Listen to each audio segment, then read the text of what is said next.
This is Christopher Mitchell with the Institute for Local Self-Reliance, back again for our second podcast talking about community broadband networks. Today we're talking with Monica Webb about Wired West, an initiative in rural western Massachusetts that is well on its way to building an open access fiber optic network.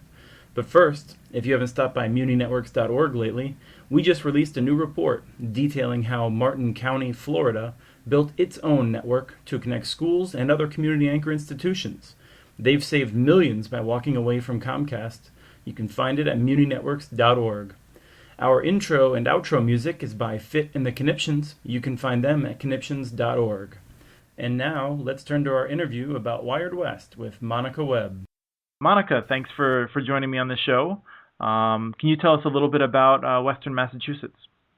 Absolutely. Western Massachusetts, it's ironic because often when I tell people that I'm from Massachusetts, they automatically ask me about Boston, which is a great city.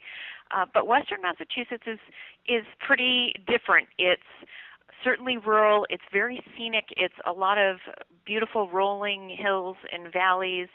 We are about a 2-hour drive from Boston and 2 hours from New York, and what that means is that we are a popular destination for a lot of folks who have second homes or who end up actually migrating here for quality of life reasons.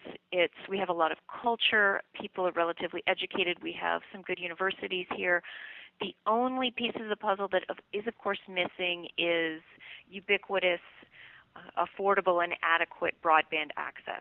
So you have a number of towns out there that are all lacking this broadband access. And so how did you start coming together to find a joint solution? There are close to 50 towns in Western Massachusetts that are either totally unserved by broadband or they have partial areas that are served that are the more densely populated areas along main roads. We, all of our various unserved towns, started off years ago. We had what were called broadband committees, and that consisted of each town calling our local phone company, endlessly begging them to expand their existing DSL footprint. And we very quickly realized that was going to be unproductive, and we in the region that I'm in, about 11 towns, we banded together to try and increase our impact. At the State House, we chartered a Greyhound bus and went and testified in favor of a bill that would raise state monies to solve the problem of connecting the unconnected. And, that effort, and there were many others that participated in that effort, but that ended up becoming a broadband bill of $40 million. The state created an agency to oversee that funding. And it has gone mostly to a middle-mile network that will connect community anchor institutions in all Western Massachusetts towns, regardless of the current level of service. So there are, as I mentioned, about 50 towns that are getting middle-mile connectivity, and the rest of the towns in the network are already served. Now, that doesn't solve the problem that we initially went to the State House to complain about, which is connecting our homes and businesses. So that's when our various towns we started to meet each other, the broadband advocates from across the region, and realized we all had a united vision, which was this is critical infrastructure, and everybody deserves access to it. And if we're going to do it, we need to do it in a way that creates a long-term asset that is a responsible use of municipal dollars. And, that last part may come from the fact that so many of us have been marginalized by the lack of service for so long that we really believe that having a community, an asset that operates in the best interests of the community while still being financially sustainable is a really important value. When we talk about towns, you're not leaving out people that are in unincorporated areas. Your towns literally are all of Western Massachusetts, basically. It's the entire footprint of your communities that will be connected. That's right. We don't. Yeah, that's right. We're not going to expand the legacy of cherry picking that we've all been subject to. We're going to reach as many people as are interested. It's a different philosophy. A private sector company might look at that and say, well, it's not profitable enough to connect those people in rural areas. We would approach it and we would say, well, it's profitable to connect people where it's more densely populated, and they will then subsidize connecting the folks where it is not so densely populated. I'm curious if you can talk a little bit about the experience that you went through in terms of organizing these towns. Our first orders of business was to determine an appropriate governance structure. Now, we knew we needed something that would enable these towns to work cooperatively together, that would allow us to issue financing, and that would enable us to offer telecommunication services. And prior to investigating the options in Massachusetts, we assumed we would have to get special enabling legislation, which, as anyone who follows the broadband movement knows, that can be especially difficult today with with private sector firms objecting to that kind of legislation. We were very fortunate to discover that the Commonwealth of Massachusetts enacted legislation over 100 years ago to enable towns to take action where they had been denied critical infrastructure and critical services, similarly to what we're experiencing today, and that was a lack of access to electric service. So we found this legislation, and the beauty of it was that it had been amended in the 1990s to enable towns to offer telecommunication services.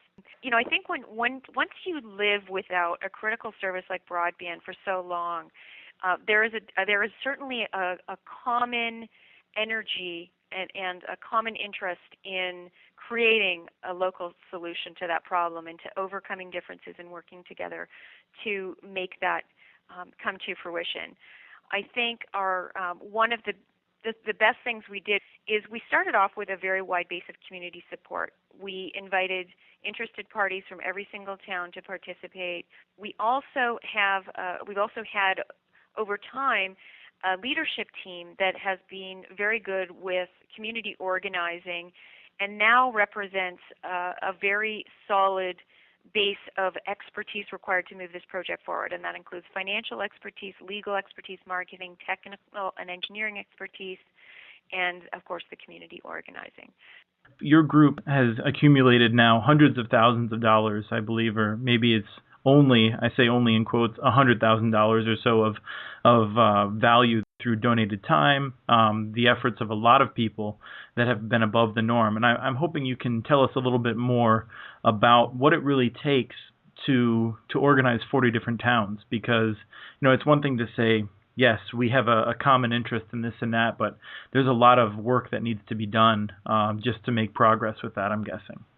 What we have been able to do, it's been incredibly inspiring to see the amount of time that people have devoted to this project, and not just time, but resources and in-kind expertise. And I'll give you one example, which is the mapping work that we were able to do. We worked with our utility companies. We signed non-disclosure agreements with them, which was a process of negotiation there. And they agreed to provide utility pole information in ArcGIS to us, so we could map every utility pole in our towns. Now, one of the companies doesn't map all of the poles, so that required volunteers going out and locating the missing poles on GIS, as well as using state ortho photos, laying them over the GIS, and checking that all of the pole locations were as they were indicated on the map. And why things like that are really important to leverage is that what that means is for us to get to the point of being financed, we have to provide a high-level design, an engineering plan, and cost estimates. And a big part of that for an engineering firm would be this mapping. So we have effectively taken those resources that would be required for us to raise otherwise and done it ourselves to reduce the startup costs. Now, there's been additional work. I'm going to say there's been probably, in addition to that, in other services rendered, volunteer time and in-kind services in the neighborhood of probably $120,000 as well. Now, we have also received 2 grants from our local state agency of $50,000 each, the second of which we are now using to do the rest of the engineering work that we can't do ourselves, and we've also used it for a high-level market survey. And is that the RFP you've just released? That is the RFP that we just released last week. It is, it is a high-level design and cost estimate sufficient for bonding. So what it means is it's not the final design that will be used prior to, that will be designed and constructed to, it is a high-level design and cost estimates that is sufficiently accurate for municipal bonds. What are the next steps for you then? We have to have a rock-solid business plan. So we've done a market survey by a nationally recognized firm, and the results of that will be used in the business plan.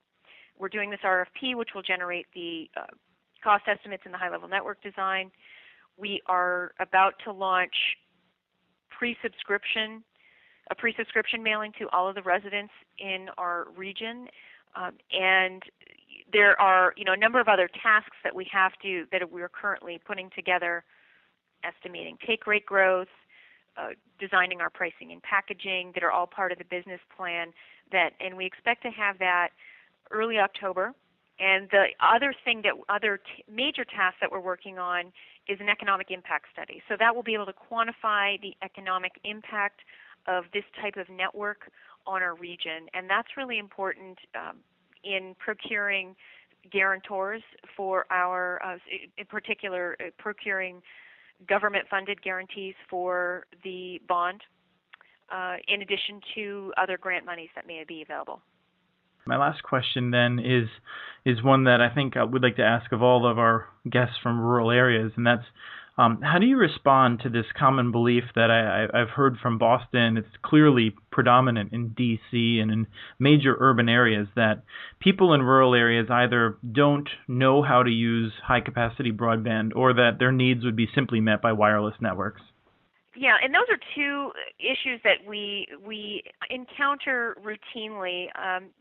In particular, the wireless bias, and I think that there's a wide public misperception that wireless is the future simply because there are no wires there, and I also think that there are policymakers do promote that because it's I just think it's the path of least resistance in terms of showing some progress on connecting rural customers and kicking the ball down the road in terms of the fact that wireless will not offer adequate bandwidth to drive economic development or to enable businesses, and in our area in particular, just will not reach people because of our topography.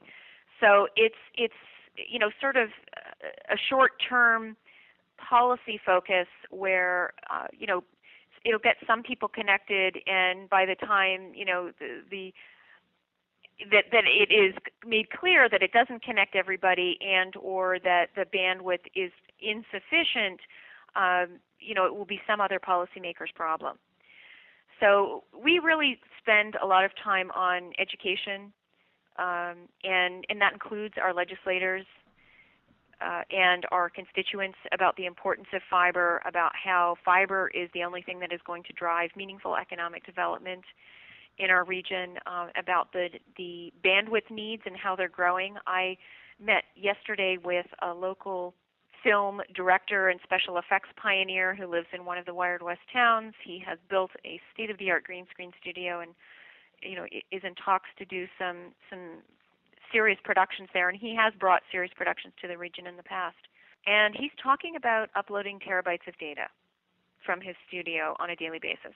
So, this is the kind of message that policymakers need to understand. And if he has adequate bandwidth, he's going to be creating jobs in the region, and low-impact jobs. We're not talking about bringing factories into the area. We're talking about attracting very good-paying jobs, stimulating our local economy specifically. So it really is important that we do enable businesses of all types and sizes to be connected and to be connected with adequate and affordable bandwidth, and that is just not something that wireless can do. And in terms of do rural customers use the internet less? I saw a presentation last week by Michael Render that showed that actually rural residents spend more time online than their urban and suburban counterparts. What I can say is we just don't have a lot of the amenities out here in terms of stores. We do a lot of commerce online. I see no justification for saying that rural areas require less bandwidth. Well, thank you very much, Monica. Thank you for having me on, Chris. Thank you for listening. That was Monica Webb with Wired West. You can find the project online at wired-west.net. We welcome comments and suggestions about the show. Please send them to broadband@muninetworks.org. Thanks to my colleague Lisa Gonzalez for putting the show together, and Fit and the Conniptions for the music, licensed using Creative Commons. The song is called Storm's Over.